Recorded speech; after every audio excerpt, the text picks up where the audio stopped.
In a 1928 letter to a friend, Nettie Palmer, poet and dedicated literary critic, alluded to the daily responsibilities that hampered her creative output.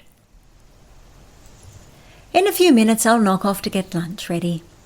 He's working now, and I've just finished a sort of article between bouts of housework. I want a bigger talent, and of course I want enough leisure to exploit the tiny talent I've got. Nothing short of jail could give me the leisure I'd need. A good stretch of solitary." Like so many women writers, Nettie's time and energy were consumed by family and domestic responsibilities. She was married to another writer, Vance Palmer. And while Vance worked as a writer, Nettie's own creative outputs were squeezed into the margins of her day. Yet it was her critical literary eye and her inspiring reviews and essays, which appeared in newspapers and journals nationally, that significantly contributed to the funds that sustained their family. She earned a reputation as one of the most influential literary voices of her time, and she deserves a place among Australia's most important women writers. My name is Francie. I'm a theatre maker, playwright, performer, project manager, and many other things. For this series, I'll be delving into some early writing by Australian women whose work was published in newspapers, magazines, and periodicals, sometimes under their own names, and sometimes under pseudonyms. Short stories, alongside poetry, travel journals, and serialised novels, were not only a creative expression for many of these women, but also a source of income. An income they may even have been able to keep for themselves. But first, every place has stories, and I want to acknowledge the deep storytelling traditions of the Aboriginal and Torres Strait Islander peoples of this place, Australia.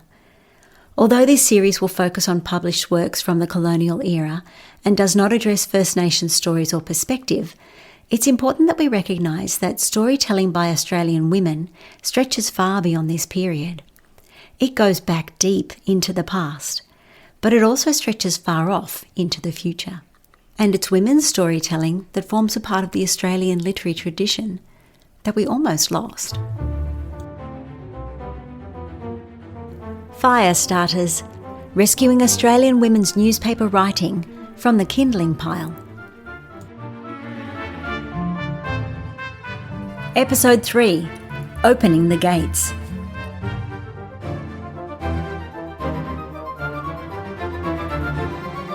The frustration Nettie expressed in her letter was personal, but it was also indicative of a wider pattern. Women writers in the early 20th century were still judged by different standards than men, and in the world of respected literature, the gates were still closed to them. Their voices were accepted in newspapers and magazines, but their work was rarely afforded the same permanence or status as that of their male peers. In the 1910s, 20s and 30s, most women were still expected to marry, raise children, and generally serve the needs of others. Mari Pitt, a poet and passionate political activist, explained it clearly in a letter to Zora Cross in 1921.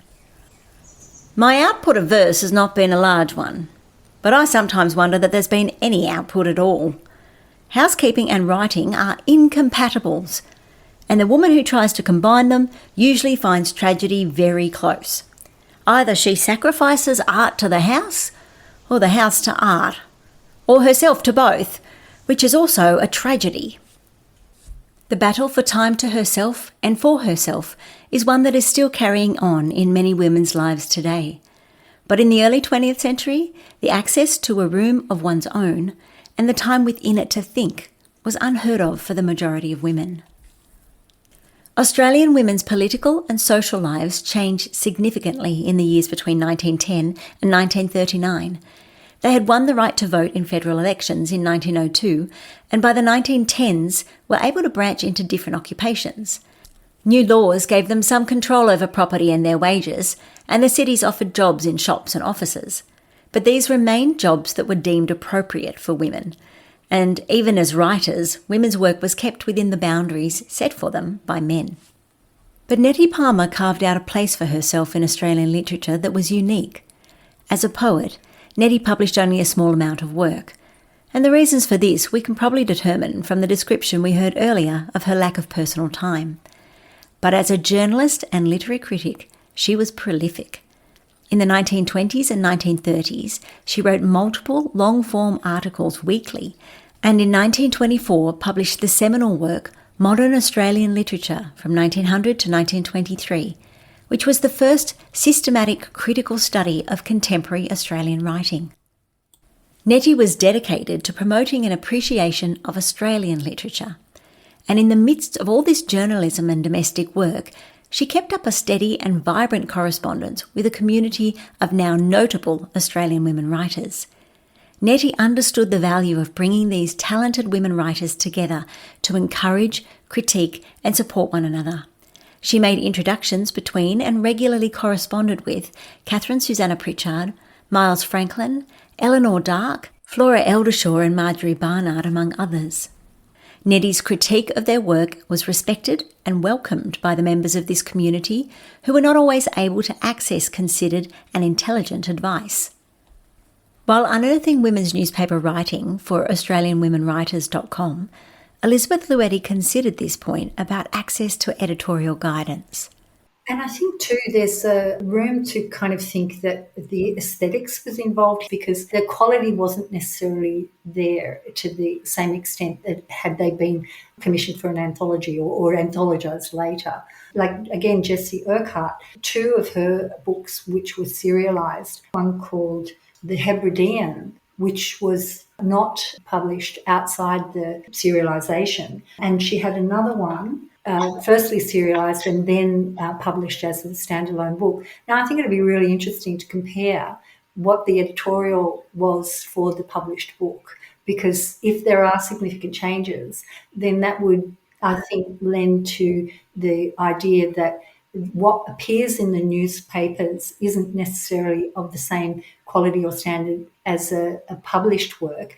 And if women were kind of confined to the newspapers, well then, were they getting the kind of editorial guidance that might have pushed them up into a more noticeable area?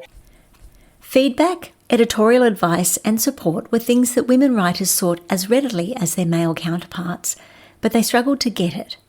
Nettie Palmer's correspondence provided this to women who were located all across the country. Some writers became members of the Federation of Australian Writers, which was established in the late 1920s, providing a formal community of peers. One of its most famous and outspoken members, Mary Gilmore, was a well-established name in Australian literature. As a woman, she was one of the chosen few who was accepted as a great poet and worthy talent. Mary Gilmore was a political woman who had campaigned for women's suffrage and become part of the labour and workers' rights movements of the late 1890s. She lived several years in Paraguay in a radical utopian socialist experiment called New Australia. After returning to Australia in 1902, she worked regularly as the women's page editor for the Australian Worker magazine. During the 1920s and 30s, Mary Gilmore was at the heart of Australia's literary networks. She drew in and encouraged young writers, opening her home and her pages to new voices and becoming a mentor to the next generation. Mary was a vice president of the Society of Women Writers from its inception in 1925, and her politics and activism influenced the society around her. Her broader role as a mentor and literary advocate helped nurture a generation of women writers who flourished in those decades. Mary's political views were never hidden, and throughout her life she campaigned for better working conditions for women, children's welfare, and improved treatment of Australia's First Nations people. She's the woman who's on the $10 note. Between Gilmore's encouragement and Palmer's network of correspondence, Australian women writers in the early 20th century were able to grow with editorial advice and support, something they'd had difficulty accessing from the established literary community. You can't underestimate the influence of the Fellowship of Australian Writers and how interconnected a lot of these authors were.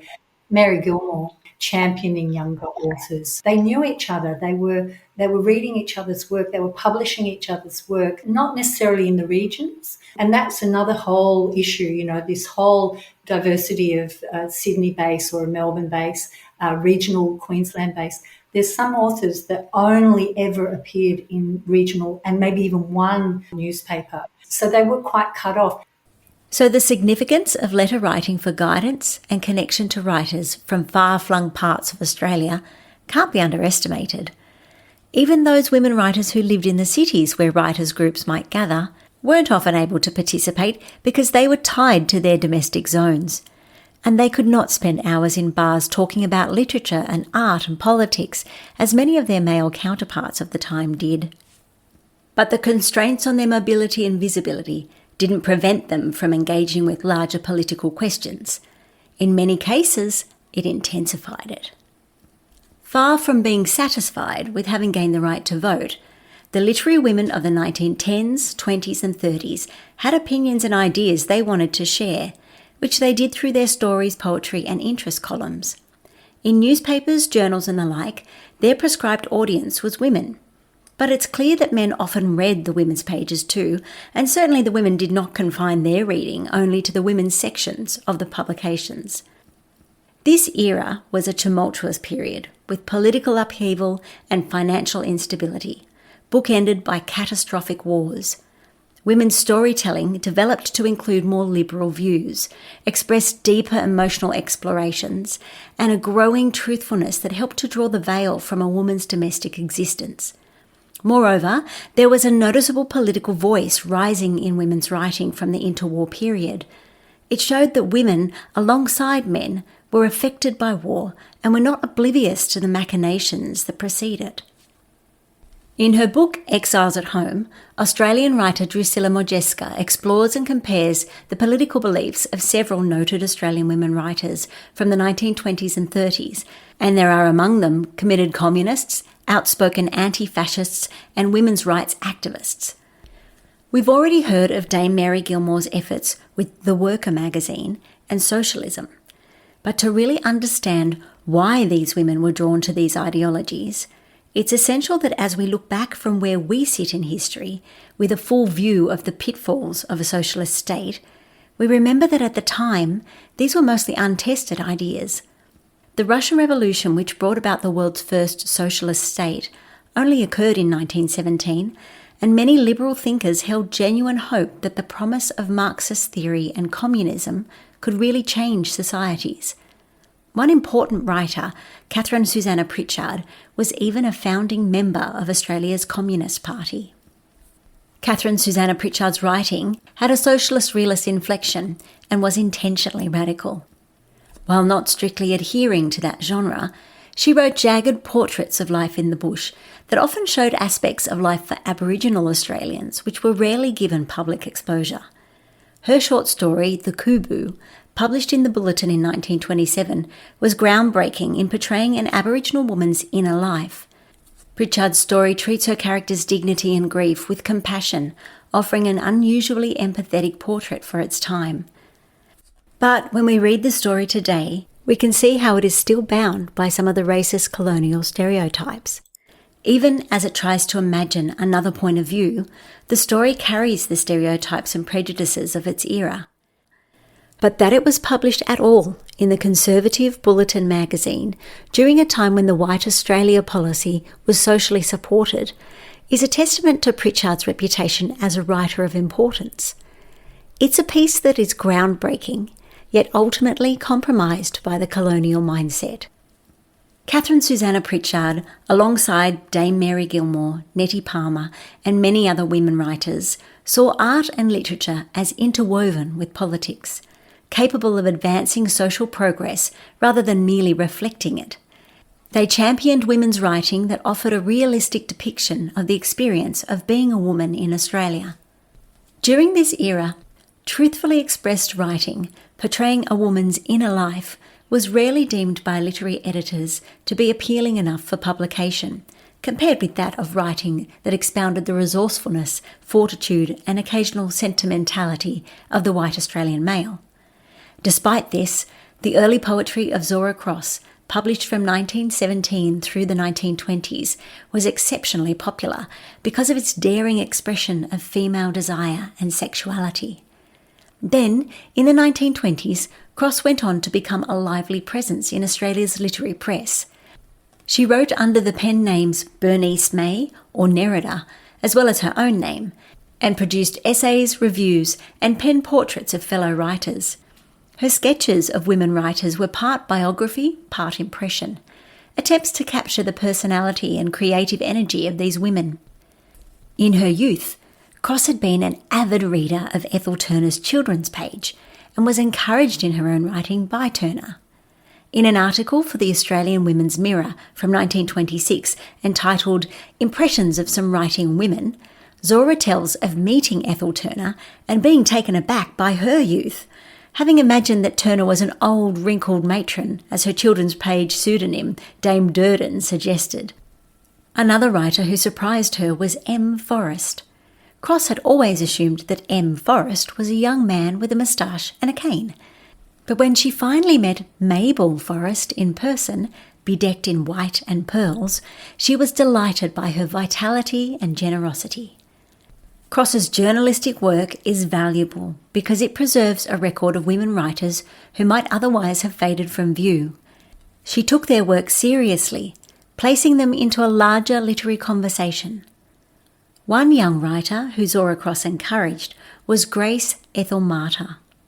Martyr was a poet, journalist, and fiction writer who contributed regularly to newspapers and magazines in the 1920s and 30s.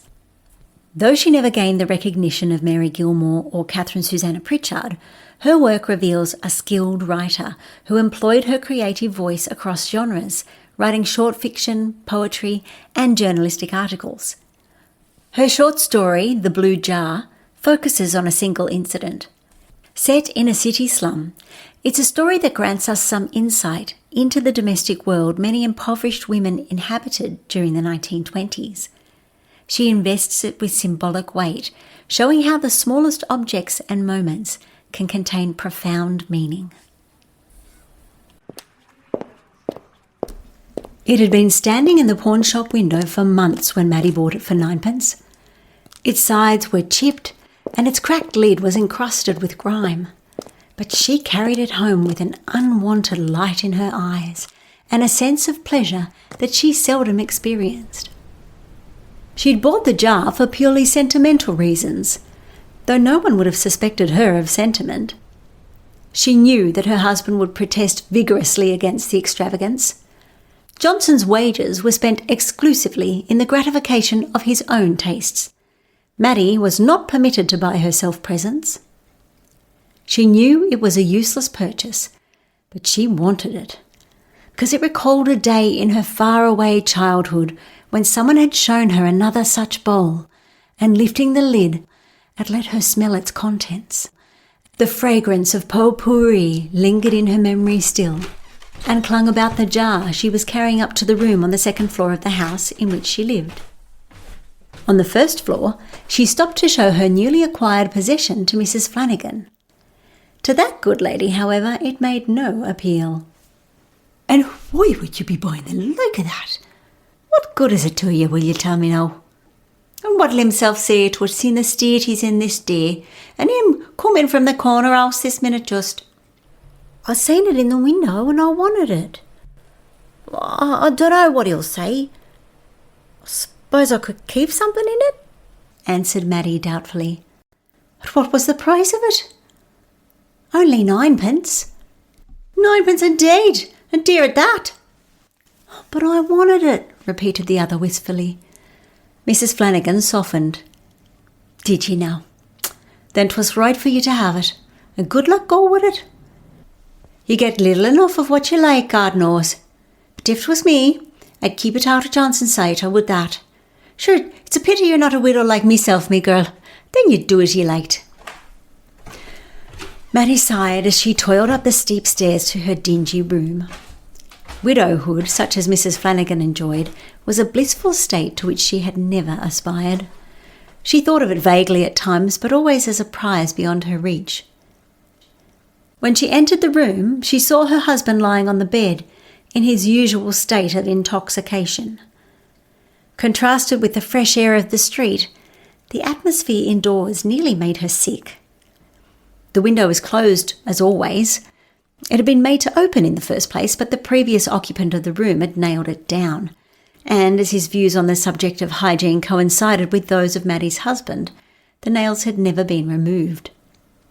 The same person had tacked a strip of green baize round the edges of the door so that no intrusive oxygen could creep in from that quarter. The air was foul with the mingled odours of food, stale tobacco smoke and beer. Pausing at the door, she looked at her husband fearfully. As he seemed to be asleep, she entered on tiptoe and, unwrapping her treasure, dusted and polished it with a corner of her shabby black skirt. Then she placed it on the chair near the bed. The table was already littered with a heterogeneous collection of articles: unwashed china, Bill's reeking pipe and empty bottle and the like. She looked down at the blue jar, recalling a dim memory of flowers and sunlight and scent. Then, as if to justify its presence in the room by making some use of it, she put into it 2 or 3 hairpins, taken from the knob into which she had screwed her scanty locks. Replacing the lid, she held the blue bowl in her hands while she looked out through the closed window at the dingy roofs, the tall factory chimneys, and the drifting clouds of smoke. She sighed for the day that had once held hope and sweetness. A muffled roar and a volley of oaths roused her from her musing. Looking round with startled eyes, she saw her lord and master regarding her with a malevolent gaze. Hastily, she put down the jar and moved towards the door, prepared to seek refuge with Mrs. Flanagan on the floor below. To emphasise his distaste for his wife's presence, Johnson put out his hand to find a missile. It was unfortunate that the blue jar standing on the chair was the first thing he touched. Maddie heard his menacing tones and his uplifted arm and fled, banging the door after her. But the jar never reached the door. It struck the gas jet that hung from the centre of the ceiling and fell to the floor, breaking into a dozen pieces. She heard the crash as she ran weeping down the stairs. "And what did ye expect him to weigh his?" asked Mrs. Flanagan when she heard the story. "Wasn't I after telling you this very thing had happened not 10 minutes ago? After all, what's a bit of broken china, more or less? Oh, don't take on so, Maddie. It'll do you no good. You'll stop with me the night, and tomorrow things won't look so black. The tide'll turn, it will that. Why, wasn't I married for a matter of 17 years myself before Patrick was taken? God rest his soul. And look at me now." But Maddie wasn't listening. "It used to smell so sweet," she whispered, crying softly. "Dry your eyes now, and I'll get you a cup of tea. The thing only cost you 9 pence after all." I know. Isn't that? I wanted it. I thought it'd bring me luck. "And so it will. I feel it in me bones," returned Mrs. Flanagan kindly. Not now," answered Maddie, refusing to be consoled. "I thought somehow he might be different." "Glory be to God!" exclaimed her friend piously. "And you've been married to him these 10 years. Different?" "I thought he might, if there was luck in the blue jar," repeated Maddie, sobbing hysterically. "Well, something made me buy it. I thought there'd be luck in it. I seen another like it once, long ago, and it was filled with sweetness." "Perhaps it will bring ye luck yet. Maybe it's not broken after all." "But it is. I heard it fall." "Well, it's no use at all to be crying over it. Pull yourself together, Maddie. You'll be ill." Maddie flung her arms across the table and hid her tear-stained face. "Oh, let me cry. Oh, God, I wish I was dead." Mrs. Flanagan turned away from the weeping woman with a sigh. Then, being a practical soul, she put the kettle on the gas and took down the tea caddy. The following morning, Mrs. Flanagan went upstairs alone to reconnoitre. Knocking at Johnson's door and receiving no answer to her repeated summons, she decided to enter and see for herself whether or not he was within. She turned the knob gently, but the door was jammed. Gripping the handle firmly, she threw all her weight against the panels. The door responded to the pressure, and as it burst open, she found herself enveloped, sickened, almost overpowered by the fumes of gas that poured from the room. She gave one swift, terrified glance around, saw Johnson lying sprawled across the bed and the broken china on the floor. Then, closing the door sharply, she leant back against the banister, sick with horror, gasping for breath, her face white, her eyes wide. She stared dumbly at the cracked and discoloured wood of the closed door, seeing only what lay behind it. Johnson's body, the disordered room, the blue china. Panting, tearful, incredulous, she stood, her mind moving slowly as she recalled Maddie's story of the broken blue jar. He had thrown it. It had struck the gas jet. It had turned the tap. Maddie's blue jar, with the luck in it. Something had made her buy it, and now it was broken, and the man lay dead beside it. Shuddering, Mrs. Flanagan crossed herself and, with a whispered prayer, crept downstairs to tell Maddie. The Blue Jar appeared in the Australasian's Storyteller section in 1924. Through this story, Grace Ethel Martyr gave us a glimpse into a world behind closed doors, a world of domestic violence and poverty that many women knew of, but few writers dared to make visible. Martyrs is one of those voices that Zora Cross worked to preserve, like the other Australian women I've mentioned, such as Mary Gilmore, Ethel Turner and Nettie Palmer. Without the archives within which their newspaper writing and their personal correspondence has been held in various libraries and collections across Australia, the work of these brilliant women writers risked being lost to us. The National Library of Australia's Trove site still holds countless mysteries to uncover when it comes to the women writers of Australia. If you're interested in helping to resurface this work, then why not become a voluntrove? There are plenty of opportunities for correcting the scanned printed text on the site. Or contact Elizabeth and Sue at AustralianWomenWriters.com and help them to continue the amazing work they do reviewing and reviving our literary heritage. Throughout this short podcast series, Firestarters, we've met only a small selection of the Australian women whose writing was published in newspapers, magazines and periodicals from the early years of the colonial period up to the late 1930s. They were women of their time and sometimes out of their time too. They were ambitious for themselves, for their sex and their societies. They often wrote prolifically amid the toilsome work of maintaining a household and family. Many of them used their craft to draw attention to those within Australian society who were on the margins. They wrote of romance and adventure, but also of gritty reality. We owe a debt to writers like Drusilla Modjeska, Dale Spender, Patricia Clark, Deborah Adelaide and Lynn Spender, whose work during the 1980s paved the way for others who have since continued the research and fight for recognition. So much work by Australian women has been intentionally overlooked when it comes to our national literary heritage. Just as Australia needs to open up to and reckon with the history of our First Nations people both before and after colonisation, so too do we need to rewrite the history to include Australian women's contributions. Our literary tradition should be told with the voices of the women who wrote it alongside the men. When we listen to those neglected voices again, we'll hear a truer version of our story, and with that knowledge, we can better write the stories that will tell our future. Thanks for listening to Firestarters. Please share with your friends and help us to continue rescuing Australian women's newspaper writing from the kindling pile.